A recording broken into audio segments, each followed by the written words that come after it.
Welcome everyone at our YouTube channel Navodaya point. तो पिछले class में हमने Coulomb's law and superposition principle के बारे में पढ़ा था। तो आज हम उन्हीं पे बेस्ड कुछ क्वेश्चन करने वाले हैं और सीखेंगे कि क्वेश्चन कैसे किया जाता है।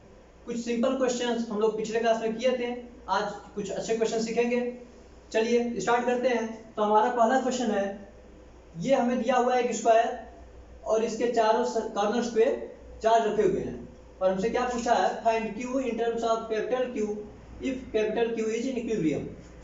तो हमको ये स्मॉल क्यू बताना है कब, जबकि ये कैपिटल क्यू दोनों जो है इक्विलिब्रियम पे हो। ठीक है, इस स्क्वायर का जो साइड लेंथ है ए है। तो इसको हम लोग कैसे सॉल्व करेंगे? इक्विलिब्रियम का मतलब क्या होता है? यदि कोई बॉडी इक्विलिब्रियम पे होती है तो उसका नेट फोर्स जीरो होता है। सिंपल सा बात है। क्या यदि आपसे कह रहा है कि ये कैपिटल क्यू, ठीक, ये कैपिटल क्यू किस पे है? इक्विलिब्रियम पे है। This implies the net force on capital Q is zero. क्या कंडीशन हमको इससे समझ में आया? If Q is in equilibrium this implies net force on capital Q is zero. ठीक है, इक्विलिब्रियम होने के कारण कैपिटल क्यू पे नेट फोर्स क्या होगा? हमारा जीरो होगा। तो हम लोग क्या करेंगे, तो ये जो कैपिटल क्यू हमारा है इन पे फोर्स निकालेंगे कि टोटल फोर्स कितना आ रहा है, उसको जीरो से इक्वेट कर देंगे। ठीक है, तो उससे सॉल्व होता है इक्वेशन, उसको सॉल्व करते हैं, देखते हैं क्या होता है। तो चलिए, सुपरपोजिशन प्रिंसिपल में हमने पढ़ा था, यदि किसी चार्ज पे फोर्स निकालना होगा तो जो भी उसके सराउंडिंग में चार्ज होंगे उनका फोर्स उस पर लिख कर उसको वेक्टर सम कर देंगे। ठीक है, चलिए।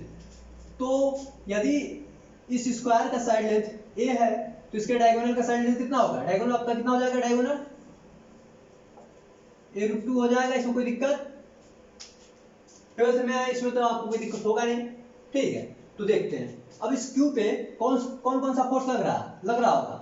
एक इसके कारण फोर्स लग रहा होगा, एक इसके कारण फोर्स लग रहा होगा और एक इसके कारण। ठीक है, ये तो आपका दिया हुआ है, सेम चार्ज है, तो इसका फोर्स इधर लगेगा, इधर लगेगा, इस पे लगेगा। ये फोर्स इस पे किधर लगेगा? उधर लगेगा। ठीक है, इसके कारण जो फोर्स आता है उसको F1 बोलते हैं। ठीक है, इसको यहाँ ये जो फोर्स लगा रहा है इसको F1 हम लोग बोल दिए। सुनाई दे रहा है ना? चलिए, तो F1 हमारा कितना हो जाएगा? फार्मूला, कूलॉम्स लॉ का फार्मूला क्या होता है? ये बराबर क्या होता है? K Q1 Q2 by R square. ठीक, तो हम लोग इस पे फोर्स लिखते हैं, तो ये हमारा फोर्स का मैग्नीट्यूड कितना आ जाएगा? कितना आएगा? K Q square by √2 a√2 का स्क्वायर करेंगे कितना होगा? 2a स्क्वायर हो जाएगा। ये समझ में आ रहा है? ठीक है, अब ये स्मॉल क्यू का हमको साइन नहीं पता है तो हम लोग क्या करते हैं, मान लेते हैं ये फोर्स अपना लगाते हैं। ठीक है, ये फोर्स ये लगाया आपका, ये स्मॉल क्यू वाला इधर लगाया, F2 लगा दिया और ये लगा दिया इधर F3 लगा दिया। ठीक है, तो F2 कितना हो जाएगा हमारा? F2 कितना हो जाएगा? F2 देखिए, ये चार्ज लगा रहा है ये वाला, तो इसके बीच डिस्टेंस कितना है? a, और ये चार्ज ये स्मॉल क्यू कैपिटल क्यू, लिख देंगे फोर्स। कोई दिक्कत नहीं होना चाहिए इसमें भी। सही है। इसी तरह ये F3 लगा रहा है इस पे, तो F3 कितना हो जाएगा आपका? ये भी आपका हो जाएगा K Q by a square. बताइए, इसे लिखने में कोई दिक्कत है? हमको इक्विलिब्रियम का कंडीशन पूछा है तो इसमें जितना फोर्स लग रहा है उसको निकाल लेते हैं, उसको जीरो से इक्वेट कर देंगे, क्योंकि इक्विलिब्रियम पे होता है तो उसमें नेट फोर्स क्या होता है? जीरो होता है। ये बात हमको पता है, 11th में आप लोग सीखे होंगे। ठीक है, तो इसको हम लोग सॉल्व करते हैं। तो देखिए, F2 और F3, आपका ये F2 हुआ और F3 हुआ। ठीक है, इनका मैग्नीट्यूड सेम आया तो इनको हम लोग ऐड करेंगे, तो ये क्या आएगा? इनको ऐड करेंगे तो ये F1 के अलाउंग ये आएगा। ठीक है, F1 के अलाउंग आएगा। सही है, और इनका मैग्नीट्यूड इनको हम लोग ऐड करेंगे तो कितना होगा? दोनों के बीच एंगल कितना है? F2 एंड F3 के बीच में एंगल कितना है? 90 डिग्री का है। ठीक है, तो 90 डिग्री का है तो हम लोग फार्मूला लगा देते हैं। फार्मूला हम लोग लगा देंगे, F2 प्लस F3 हम लोग ऐड करेंगे, कितना होगा ये हमारा? F2 एंड F3 ऐड करेंगे कितना हो जाएगा?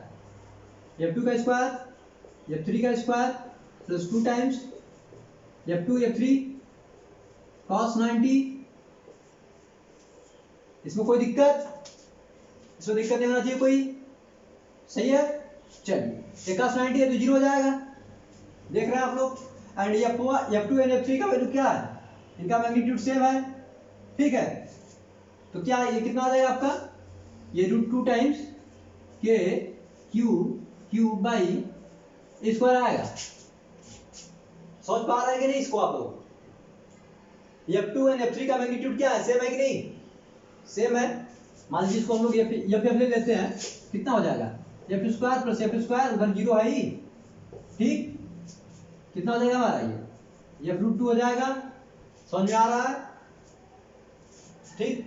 वही लिखे हैं यहाँ पे √2, ये F कितना है, मैग्नीट्यूड है F, तो मैग्नीट्यूड कितना है, इतना है। ये बात समझ में आ गया होगा। F2 एंड F3 को हम लोग ऐड करेंगे तो कितना आएगा, इतना आएगा, सही है। आ गया समझ में ये बात आपको? चलिए अब हम लोग आगे देखते हैं। ये तो समझ में आ गया होगा, इसको इतना लिख देते हैं, ये F2 प्लस F3 बराबर हमारा इतना आ जाएगा, उनका मैग्नीट्यूड। और एक फोर्स और इसमें कौन सा फोर्स लग रहा है, F1 लग रहा है।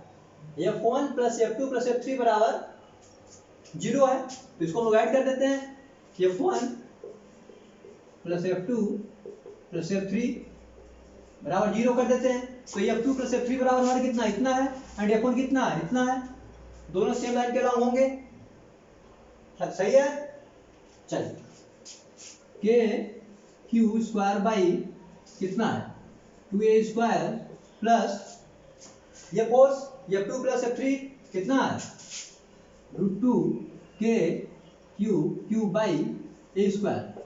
सम करने में कितना आना चाहिए, 0 आना चाहिए, सही है। a स्क्वायर से स्क्वायर जाएगा, k से k गया, ठीक। ये q कितना बचा हमारे पास, यहाँ बचा Q by 2 plus √2 small Q बराबर 0, ठीक है। तो हमसे क्या पूछा है, हमसे स्मॉल क्यू ही पूछा है। देखिए एक बार इक्वेशन आपने लिखा, आपका आंसर आ गया, कितना है -q बाई कितना है 2√2। देख रहे हैं इस पे नेट फोर्स कितना आ गया, 0 हम लोग इक्वेट किए, तो हमारा जो ये आ गया स्मॉल क्यू की वैल्यू कितना है -q बाई 2√2। समझ में आ रहा है। इसी तरह देख रहे हैं सिमेट्रिकल कंडीशन यहाँ भी है, तो इसको भी सॉल्व करेंगे, इसके लिए भी तो सेम यही आंसर आएगा, समझ रहे हैं। इसमें देखिए आपसे ये नहीं कहा गया है कि ये स्मॉल क्यू इक्विलिब्रियम पे है, बस इसमें आपसे बोला गया कि ये कैपिटल क्यू ही इक्विलिब्रियम पे है। किसी किसी क्वेश्चन में आपसे दोनों कंडीशन पूछा जाएगा कि बताइए ये कैपिटल, ये जो स्मॉल क्यू है ये भी इक्विलिब्रियम पे है, तो उसके लिए भी ऐसे इक्वेशन लिखना पड़ेगा। इसको आप लोग ट्राई करिएगा और हमको बताइएगा, ठीक है। और इसको हम लोग सॉल्व कर लिए, तो q की वैल्यू क्या आएगी -q बाई 2√2, ठीक है। अगर सॉल्व करना होगा तो ऐसे करेंगे, यदि मान लीजिए आप लोग ऑप्शनल क्वेश्चन करते हैं तो कैसे करते हैं, तो अच्छा आप लोगों को ये समझ में आया, समझ में आ गया होगा कि ये निगेटिव ही साइन इसका आना चाहिए, जो स्मॉल क्यू है उसका साइन निगेटिव ही आना चाहिए, नहीं आना चाहिए। जैसे हम समझा देते हैं एक बार आप लोगों को, ठीक है। जैसे कोई आप लोग कॉम्पिटिटिव एग्जाम देंगे तो कैसे सॉल्व करेंगे, इतना थोड़ी सॉल्व करेंगे। इसलिए ये हुआ, ये आपका कैपिटल क्यू, यहाँ पे था कैपिटल क्यू स्मॉल क्यू, ठीक है। ये देखिए दोनों कैपिटल क्यू है, तो इसमें क्या होगा, रिपल्सन होगा, तो इसका तो हम लोग डायरेक्शन जान के इसका फोर्स इधर ही लगेगा। अब इस पे एक फोर्स इधर लग गया है, तो ये दोनों चार्ज जो है, ठीक है, इनके कारण क्या होना चाहिए, इस फोर्स को कैंसिल करना चाहिए, ठीक है। इसको कैंसिल करने के लिए क्या होगा, अगर ये इधर का ही फोर्स लगाएगा, ये इधर का फोर्स लगाएगा, तो इधर ही जाएगा, तो इसमें तो फोर्स 0 कभी नहीं होने वाला है। तो इनको क्या करना होगा, इसको अपने साइड खींचना होगा, इसको भी अपने साइड खींचेगा, तो क्या करेगा, अपने साइड इसको खींचेगा, तो ये फोर्स रिड्यूस करेगा, तभी 0 हो सकता है, नहीं तो कोई कंडीशन, कोई केस ही नहीं हुआ तो 0 होने का, ठीक है। समझ रहे हैं। तो ये इसका साइन हम लोग बस देख के भी समझ सकते हैं कि इसका जो आंसर आना चाहिए नेगेटिव आना चाहिए, ठीक है। चलिए तो ये आप लोग उसी तरह समझ सकते हैं। एक बार इसे फिर से सोचिएगा आप लोग, ठीक है। और पिछली क्लास में पढ़े हैं तो इसको समझने में दिक्कत हो सकता है, एक बार इसे आप अच्छे से खुद से सोचेंगे तो समझ में आएगा क्या बात है। चलिए हम लोग नेक्स्ट क्वेश्चन करते हैं, आगे दिया हुआ है उसको हम लोग करते हैं अभी। इसका आंसर कितना आया? स्मॉल क्यू हमारा कितना आया? Capital Q by 2√2। ठीक है, ये चल नहीं रहा। कितना आया हमारा आंसर? स्मॉल क्यू बराबर माइनस क्यू बाई 2√2। सॉल्व करिएगा, खुद से एक बार करिएगा, देखिएगा आपका आ रहा है कि नहीं। और हम नेक्स्ट क्वेश्चन करते हैं। देखिए नेक्स्ट क्वेश्चन क्या दिया है, इसमें न्यूमेरिकल वैल्यू ले ली है। तो आपसे कहा गया है कि 2 पॉइंट चार्ज है 2 माइक्रोकूलम के। ठीक है, डेफिनेशन में आप लोगों ने पढ़ा कि कूलम्स लॉ सिर्फ पॉइंट चार्ज के लिए ही एप्लीकेबल है। प्रॉपर्टीज ऑफ कूलम्स लॉ में बताया है, उसके डेफिनेशन में ही है। ठीक है, तो क्या ये हमें दिया है कि 2 पॉइंट चार्ज है, उनका मैग्नीट्यूड सेम है, साइन भी सेम है, और उनके बीचों बीच ये मिड पॉइंट है, तो मिडिल पे। ठीक है, मिडिल पॉइंट पे बिल्कुल मिड पे एक चार्ज रख दिया गया है कैपिटल क्यू। अब आपसे कह दिया गया है कि ये सिस्टम पूरा इक्विलिब्रियम पे है। अभी हम लोगों ने पहला क्वेश्चन क्या किया? हम लोगों ने पहला क्वेश्चन किया कि जो कैपिटल क्यू था बस वही इक्विलिब्रियम पे था। ठीक है, हमने ये पढ़ा। अब इस क्वेश्चन में हम लोग क्या देखेंगे कि जो आपके ये दोनों चार्ज हैं, तीनों चार्ज जो हैं, ये तीनों पूरा सिस्टम इक्विलिब्रियम पे। आपसे कह रहा है पूरा एक सिस्टम इक्विलिब्रियम पे है। इसका मतलब इस पे जो भी फोर्स लग रहा होगा, ये इस पे भी नेट फोर्स 0, इस पे भी नेट फोर्स 0, इस पे भी नेट फोर्स 0। ठीक है, तो चलिए इसको हम लोग सॉल्व करते हैं। क्वेश्चन समझ गए होंगे। 2 पॉइंट चार्ज हैं, उनके बीचों बीच एक कैपिटल क्यू चार्ज रखा हुआ है, और ये पूरा सिस्टम इक्विलिब्रियम पे। System is in equilibrium. System किसमें है? इक्विलिब्रियम पे।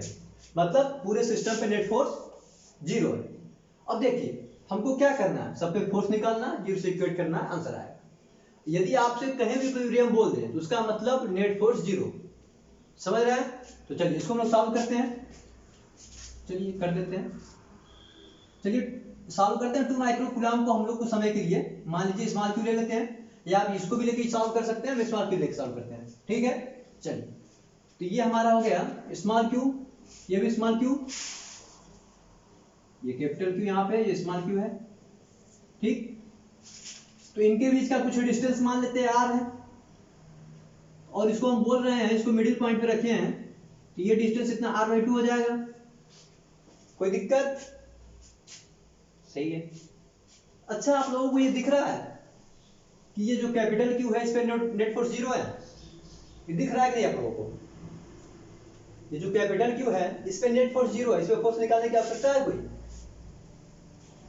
नहीं समझ में आ रहा, बता दे रहा है। अच्छा, जैसे मान लीजिए ये पॉजिटिव चार्ज होता है, ये पॉजिटिव चार्ज होता है, और ये नेगेटिव है। ये तो इस केस में पॉजिटिव है, ये पॉजिटिव है, ये पॉजिटिव, ये नेगेटिव। तो ये क्या करता है, इसको अपने साइड खींचता, ये इसको अपने साइड अट्रैक्ट करता। ठीक है, ये भी अट्रैक्ट करता, ये भी अट्रैक्ट करता। डिस्टेंस सेम है, डिस्टेंस सेम है, तो फार्मूला कोई याद ही नहीं। ये बराबर क्या होता है? के Q1 Q2 by r square. तो मैग्नीट्यूड दोनों का सेम आ जाता। अगर ये नेगेटिव होता तब भी 0 है, अब ये भी पॉजिटिव होता है तो ये इसको रिपल करता है इधर का, ये इसको रिपल करता है इधर का, तो इससे तभी फोर्स 0 हो जाता। मतलब ये हर केस में इस पे फोर्स 0 ही रहेगा यदि ये मिड पॉइंट पे है और ये दोनों चार्ज बराबर हैं तो। ये बात समझ में आएगी नहीं आप लोगों को? आ गई होगी हम? ठीक है, चलिए तो ये हम लोग जान गए कि इस पे नेट फोर्स 0 है, तो हम लोग इस पे चेक कर लेते हैं। तो इस पे क्या होगा, ये वाला चार्ज इस पे फोर्स लगाएगा, इधर लगाएगा। ठीक है, तो आप लोग हम लोग देखिए, अब खुद से हम लोग समझ सकते हैं कि इसको इधर फोर्स लगाना चाहिए तभी इस पे नेट फोर्स 0 होगा। लेकिन मान लीजिए हमको नहीं पता है तो हम लोग सिंपल सा यूज करते हैं, फार्मूला यूज करते हैं। ठीक है, मान लीजिए ये इस पे फोर्स लगा, ये फोर्स लगाया इधर, ये फोन, और ये भी अपना फोर्स लगा दिया इधर, या Q लगा दिया या कुछ भी लगा दिया, उसको हम लोग नहीं जानते, उसको उसी को तो हम सॉल्व करेंगे। ठीक है, तो क्या होगा, तो ये फोन हमारा कितना हो जाएगा, ये फोन कितना हो जाएगा, के Q square by R square. देखिए इसमें बस कॉन्सेप्ट ही है, सॉल्यूशन कुछ करना ही नहीं है आपको, सॉल्व करने में कोई दिक्कत नहीं है। एंड ये Q कितना हो जाएगा, के Q बाई r बाई 2 का स्क्वायर करेंगे कितना हो जाएगा 4k Q by R square. और क्या, इन दोनों फोर्स का सम कितना आना चाहिए, अभी बताएं इक्विलिब्रियम पे होगा तो इन दोनों फोर्स का सम कितना आना चाहिए, 0 आना चाहिए। तो इसको हम लोग ऐड करते हैं, F1 प्लस F2 ऐड करते हैं, तो ये हमारा k Q square by R square plus 4k Q by R square 0 आएगा। समझ पा रहे हैं, समझ कि नहीं बताइए। इसको भी समझाना पड़ेगा, सॉल्व कर लेंगे ना इक्वेशन, वैसे तो सामने लिखा ही है, इतने टाइम में तो समझ गए होंगे। तो ये हमारा यहाँ पे कितना बचा, ये स्मॉल क्यू बचा, और यहाँ पे क्या बचा प्लस 4q बराबर 0। हमको निकालना क्या, हमको कैपिटल क्यू निकालना है, तो हमारा कैपिटल क्यू कितना आ जाएगा माइनस q/4। बताइए सही है ना, ठीक है। और ये स्मॉल क्यू की वैल्यू कितनी है 2 माइक्रो कूलम, तो स्मॉल क्यू की वैल्यू यहाँ पे रख देंगे, तो हमारा जो कैपिटल क्यू आ जाएगा, कैपिटल क्यू कितना आ जाएगा आपका माइनस 2 माइक्रो कूलम बाई 4, मतलब माइनस 0.5 माइक्रो कूलम। ठीक है, आपका आंसर कितना आ गया, इतना आ जाएगा। समझ गए ये बात, चलिए समझ गए होंगे।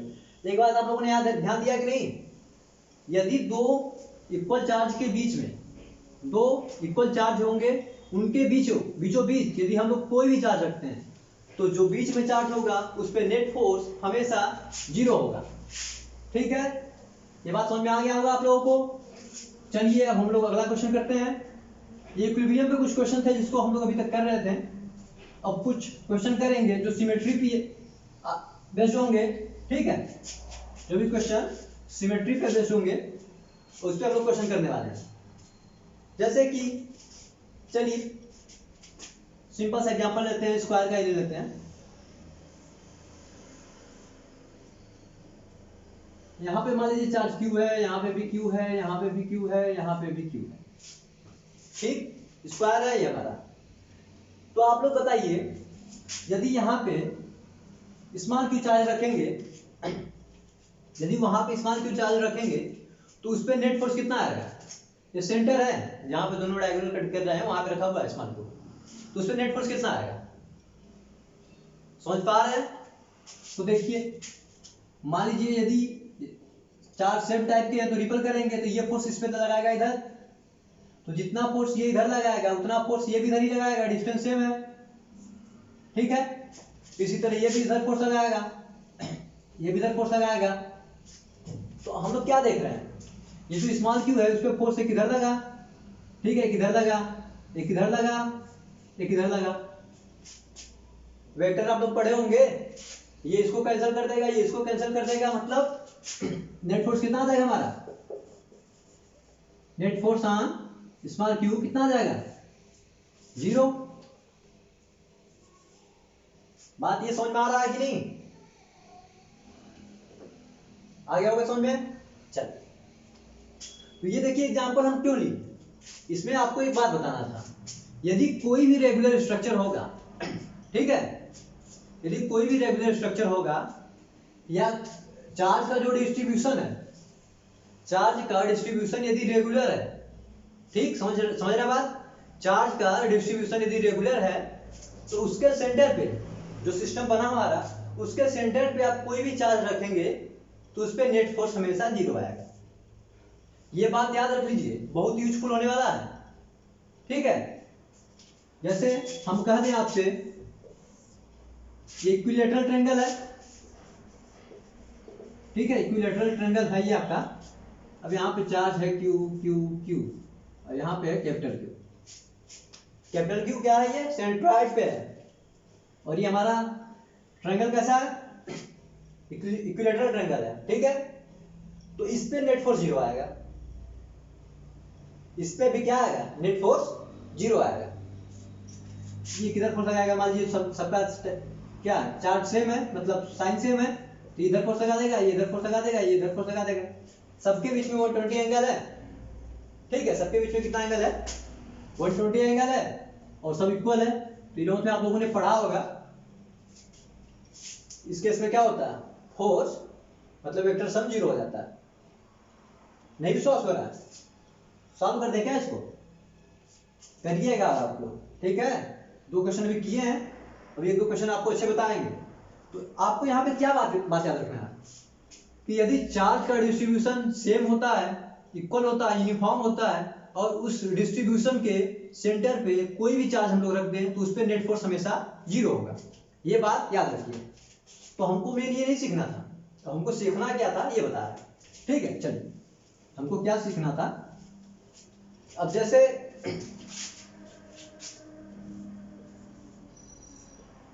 आपसे ये कहेगा यहां पे स्मॉल क्यू है, ये आपका स्क्वायर ही है, रेक्टेंगल बन गया, ये आपका स्क्वायर ही है, साइड ये मान लीजिए, और इस तरह का चार्ज डिस्ट्रीब्यूशन दिया है। अब आपसे पूछेगा कि बताइए net force on small Q. अब देखिए ये कॉन्सेप्ट हम लोग आगे बढ़ाने वाले हैं, ठीक है, इसी कॉन्सेप्ट को हम लोग एक्सपेंड करेंगे। आप लोगों ने सिमेट्री पढ़ा है, 8th क्लास तक पढ़ा होगा, तो अब उसी का यूज हम लोग करने वाले हैं। हम लोग पहचानेंगे फिगर सिमेट्रिकल है कि नहीं है, ठीक। चलिए, अब देखिए ये तो फिगर सिंपल है, इसमें आप लोग देख के समझ जा रहे होंगे कि क्या हो रहा होगा। ये मान लीजिए सबके फोर्स का मैग्नीट्यूड तो सेम होगा, समझ में आ रहा है, क्योंकि चार्ज यहाँ जो है यहाँ सेम है, इनके बीच का डिस्टेंस भी सेम ही होगा, इसमें कोई दिक्कत नहीं है। ये बात समझ में आ रही है। अच्छा, ये समझने का कोशिश करिए, ये बहुत इंपॉर्टेंट कॉन्सेप्ट है, इसलिए इसमें इतना हम टाइम दे रहे हैं, ठीक है, क्योंकि ये आपका आगे भी यूज होने वाला है। जब चार्ज डिस्ट्रीब्यूशन पढ़ेंगे, कंडक्टर में चार्ज कैसे होता है, सिग्मा रो जब पढ़ेंगे आगे, कैपेसिटर में, तो बहुत यूजफुल होने वाला है। ये कुछ भी पढ़ेंगे, जहां भी magnetic field, electric field, force कुछ भी निकालना होगा, ये सब फील्ड फोर्स निकालना होगा, आपका ये यूज होने वाला है, तो इसको अच्छे से सीखिए। तो इसको देख के आप समझ जा रहे होंगे, मान लीजिए इस पे फोर्स ये इधर लगाया, ठीक, ये इधर लगाया, इधर लगाया, तो ये देखिए आपस में ये कैंसिल कर जा रहे हैं, बस ये फोर्स बचेगा। समझ पा रहे हैं? तो क्या करेंगे, बस इसके कारण जो फोर्स लगेगा हम लोग वही निकालेंगे, समझ रहे हैं। चलिए, अब देखिए, अब इंपॉर्टेंट कॉन्सेप्ट जो हमारा है, अब हम लोग उसको देखते हैं। तो ऊपर हमने देखा कि जब चार्ज डिस्ट्रीब्यूशन ऐसा है, यूनिफॉर्म है, तो इस पे नेट फोर्स 0 आ रहा है। लेकिन जब एक चार्ज मान लीजिए आप यहां से हटा देंगे, आप क्या किए, एक चार्ज यहां से हटा दिए, आपने जब एक चार्ज यहां से हटाया, क्या किया आपने, एक चार्ज यहां से हटाया, तो इस पे क्या हुआ, नेट फोर्स कुछ आ जाएगा, इस पे नेट फोर्स कुछ आ जाएगा, ठीक। तो हम आपसे कहना चाह रहे हैं कि जो नेट फोर्स इस पे आएगा, जो ये चार्ज लगा रहा था उसी के मैग्नीट्यूड के बराबर आएगा।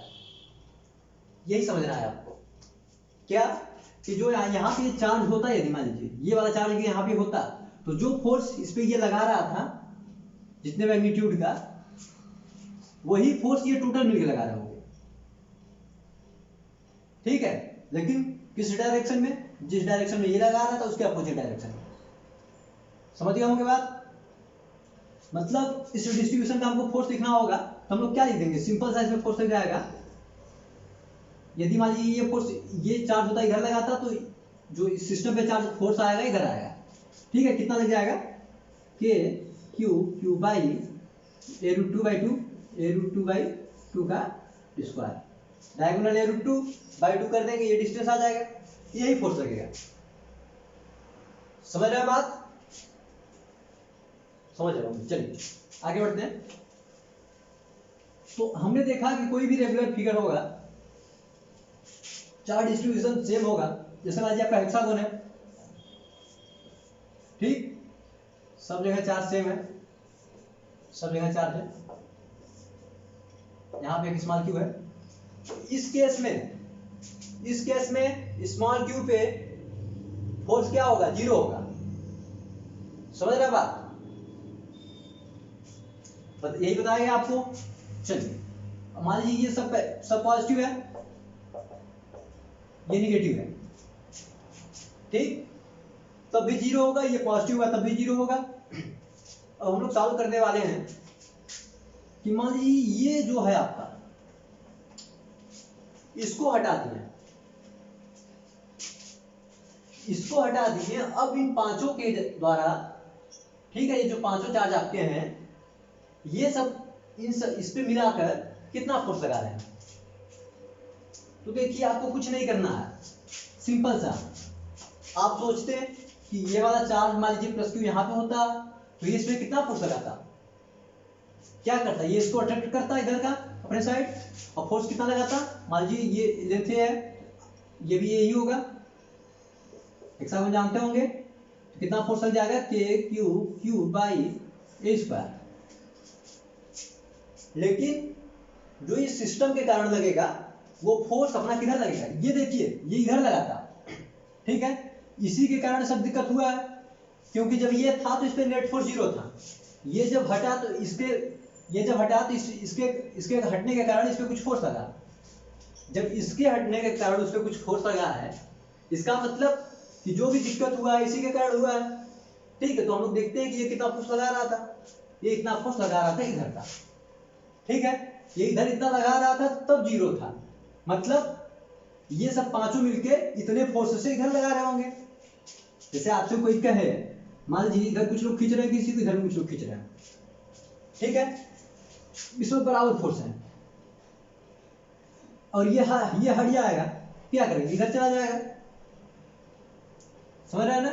चलिए, तो इसी तरह यहाँ पे भी आपका होगा, कितना आ जाएगा, इतना फोर्स आएगा, लेकिन इस फोर्स का डायरेक्शन क्या होगा, जब ये आपका नहीं होगा, इस फोर्स का डायरेक्शन आपका इधर शिफ्ट कर जाएगा, ये आपका नेट फोर्स है बस। जो स्मॉल की पे नेट फोर्स आपका आएगा इधर, ठीक है, हॉरिजॉन्टल से कितना ये एंगल हो जाएगा, ये आपका हो जाएगा, जहां तक लग रहा है ये 60 हो जाएगा, 30, ये 30 डिग्री हो जाएगा, ठीक है। हॉरिजॉन्टल से 30 डिग्री नीचे के डायरेक्शन में फोर्स आ जाएगा, उसका मैग्नीट्यूड कितना हो जाएगा, ये हो जाएगा। ये कॉन्सेप्ट आप लोग सीख पा रहे हैं कि नहीं इसको? चलिए, समझ रहे होंगे। इसी तरह एक चार्ज हटा के आपसे कहीं भी पूछ लिया जाए, आप कहीं भी कर सकते हैं, कोई भी रेगुलर फिगर हो। जैसे आपसे कह दे कि मान लीजिए कोई आपके पास क्यूब है, ठीक है, आपके पास क्या है, कोई क्यूब है, आपके पास कोई क्यूब है और सब जगह चार्ज रखा है, मैग्नीट्यूड सबका सेम है, सब ये सब पॉजिटिव है, मैग्नीट्यूड सेम है सबका, ठीक है। सब जगह क्या रखा है, मान लीजिए क्यू रखा, प्लस क्यू सब जगह रखा है, और एक इसके सेंटर पे, बीचों बीच डायगोनल पे, ठीक है, एक डायगोनल पे चार्ज हम रख दिए क्यू। अब आपसे पूछ दे कि बताइए इस पे नेट फोर्स कितना होगा, तो आप देखेंगे अच्छा क्या है, सब जगह चार्ज है, सब जगह चार्ज सेम है, सेंटर पे रखा है। समझ रहे हैं? ऐसे सोचना है आपको। यूनिफॉर्म चार्ज डिस्ट्रीब्यूशन है, क्या होगा, सर बताए हैं कि यदि चार्ज डिस्ट्रीब्यूशन यूनिफॉर्म होगा और सेंटर पे कोई भी चार्ज होगा उस डिस्ट्रीब्यूशन के, तो उस पे नेट फोर्स 0 होता है, तो सिंपल सा हम बता देंगे इस पे नेट फोर्स 0 होगा, ठीक है। अब देखिए, अब आपसे क्या करेगा, ये एक चार्ज हटा देगा, एक चार्ज यहां से हटा देगा। अब कहेगा, समझिए बात, अब कहेगा कि बताइए, अब इस जो ये आपका कैपिटल क्यू है, अब इस पे फोर्स कितना लग रहा है, तो हम क्या बताए थे, पीछे जो बताए थे उसी को यहाँ पे एक्सपेंड करना कॉन्सेप्ट को आपके, ठीक है, जो आपने पीछे पढ़ा। मतलब इसके हटने के कारण इस पे कुछ नेट फोर्स आया है, समझ रहे हैं? तो मतलब ये जो फोर्स लगा रहा था वही फोर्स इस पे अब लग रहा है, उतना ही अपोजिट डायरेक्शन में, तो कितना फोर्स इस पे लग जाएगा, इसका मान लीजिए साइड लेंथ ए है, तो ये डिस्टेंस कितना होगा, इसका डायगोनल जहां पे कट करेगा मतलब उसका सेंटर कॉर्नर से कितना होगा, a√3/2।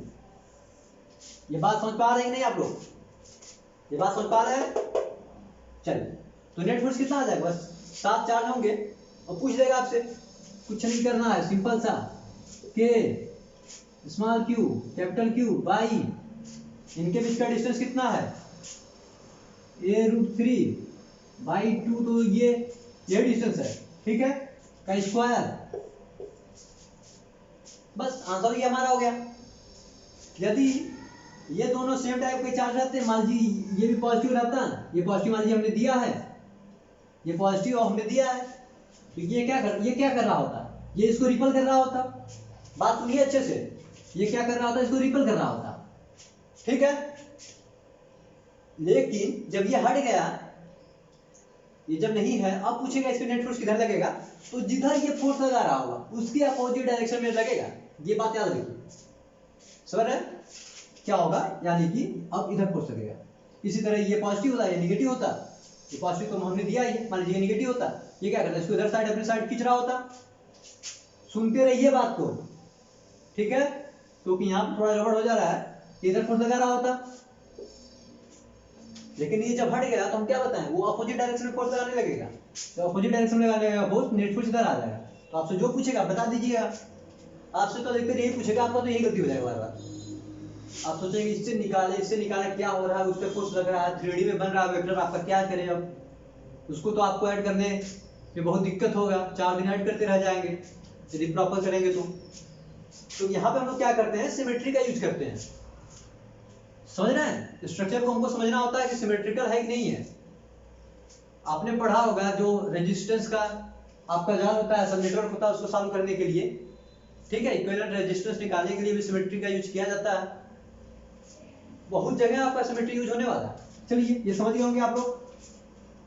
एक बार इसको अच्छे से करिएगा, जो बताया गया समझिएगा खुद से, दोबारा देखिएगा नहीं समझ में आया हुआ तो, ठीक है, क्योंकि जो बात बताए हैं यदि कुछ उसमें से आपको याद नहीं रहा तो क्वेश्चन समझने में दिक्कत होगा। एक कॉन्सेप्ट और बता देते हैं आप लोगों को, जैसे कि हमने बताया था कि यदि आप किसी भी चार्ज का कोई सिस्टम है, उसको आप किसी मीडियम में लेके चले जाते हैं तो उस पर फोर्स रिड्यूस हो जाता है, ठीक है। जैसे मान लीजिए फ्री स्पेस पे किसी भी दो चार्ज के बीच में फोर्स ही होता है, समझ रहे हैं, ये फ्री स्पेस में होता है। लेकिन किसी मीडियम में लेके चले जाते हैं जिसका डाइलेक्ट्रिक कांस्टेंट कुछ हो, ठीक, डाइलेक्ट्रिक कांस्टेंट आपका हो, मान लीजिए के डी लिख देते हैं, इसको के एम लिख देते हैं, डाइलेक्ट्रिक कांस्टेंट ऑफ मीडियम। तो इसमें फोर्स कितना हो जाता है, ये फोर्स हो जाता है आपका F/K m, सिंपल सा, उतने टाइम्स कम हो जाता है, ये पिछले क्लास में बताए थे, ठीक। जैसे आपसे कह दे कि आपको कोई दो चार्ज दिया है, ठीक, ये एक चार्ज इधर है, ये चार्ज है कुछ भी, इधर भी कोई भी चार्ज है, इनके बीच में फोर्स लग रहा है 12 न्यूटन, और आपसे कह दे कि इसको किसी मीडियम में लेके हम लोग जाते हैं जिसका कि डाइलेक्ट्रिक कांस्टेंट है 6, ठीक है। डाइलेक्ट्रिक कांस्टेंट को हम लोग, जो आपका ये डाइलेक्ट्रिक कांस्टेंट होता है, इसको हम लोग रिलेटिव परमिटिविटी भी बोलते हैं, ठीक है, क्या बोलते हैं उसको हम लोग, रिलेटिव परमिटिविटी भी बोलते हैं। जो डाइलेक्ट्रिक कांस्टेंट होता है वाटर का 80 होता है, 80, ठीक है।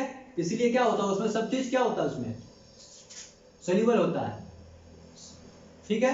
क्यों, क्योंकि जो भी उसमें इलेक्ट्रोमैग्नेटिक फोर्स जो लग रहा होता है, इलेक्ट्रिक फोर्स जो लग रहा होता है, उसको वीक कर देता है। जितना भी फोर्स लग रहा होता है, सोचिए उसको 80 टाइम्स फोर्स कम कर दे रहा है। यदि 80 न्यूटन का फोर्स किसी दो चार्ज के बीच में लग रहा होगा तो उसमें क्या करता है, 1 न्यूटन का लगेगा, समझ रहे बात। वाटर का डाइलेक्ट्रिक कांस्टेंट कितना होता है, 80 होता है, बहुत ज्यादा है ये, समझ रहे बात। तो देखिए फ्री स्पेस में उसमें फोर्स कितना लग रहा था, 12 न्यूटन। आपसे पूछा कि एक मीडियम में लेके चले गए जिसका डाइलेक्ट्रिक कांस्टेंट कितना है, 6, क्या होगा, सिंपल सा 12/6 2 न्यूटन। समझ रहे हैं? आपसे कैसे भी सवाल पूछ दे, यदि उनके बीच का डिस्टेंस नहीं चेंज किया तो उस हिसाब से आप लोग निकालेंगे। आप लोग क्या करेंगे, आपसे कहेगा कि मान लीजिए r डिस्टेंस पे यहाँ पे थे, एक डायलेक्ट्रिक कांस्टेंट जिसका 6 है जिस मीडियम का, उसमें लेके गए डिस्टेंस कर दिया r/2, तो क्या करेंगे आप लोग पहले बाहर ही निकाल लीजिए, फ्री स्पेस में निकाल लीजिए, r/2 पे कितना फोर्स लग रहा होगा उसको निकाल लीजिए, और क्या करेंगे बस उसका 6 से डिवाइड कर दीजिए। इसी तरह कह देंगे किसी मान लीजिए कोई मीडियम है, उसका डायलेक्ट्रिक कांस्टेंट 10 है, ठीक, और उसमें फोर्स लग रहा था 2 चार्ज के बीच में 50, तो बताइए उस मीडियम पे कितना लगेगा, क्या करेंगे 50/10 कर देंगे, 5 न्यूटन लगेगा। समझ रहे बात? अब देखिए ये होता क्यों है, आप जब किसी भी दो चार्ज को चार्ज के सिस्टम को किसी मीडियम में लेके जाते हैं, ये जो फोर्स ये कम हो रहा है, ये कहाँ जा रहा है, ये मीडियम उतना अपोजिट फोर्स लगा दे रहा है। समझ रहे हैं बात? इस बात को याद रखिए, क्या ये जो फोर्स यहाँ पे रिड्यूस हो रहा है, वो फोर्स क्या हो रहा है, मीडियम उतना अपोजिट फोर्स लगा दे रहा है, जिसके कारण कि वो फोर्स कम हो जा रहा है। ठीक है, चलिए इतना आपको अच्छे से समझ में आया होगा। ठीक, तो इस पे आप लोग क्वेश्चन करिएगा, कोई भी डाउट होगा तो व्हाट्सएप नंबर हमारा दिया हुआ है, और कमेंट भी कर सकते हैं अपना डाउट्स जो भी है, आपका सारा डाउट क्लियर किया जाएगा। धन्यवाद।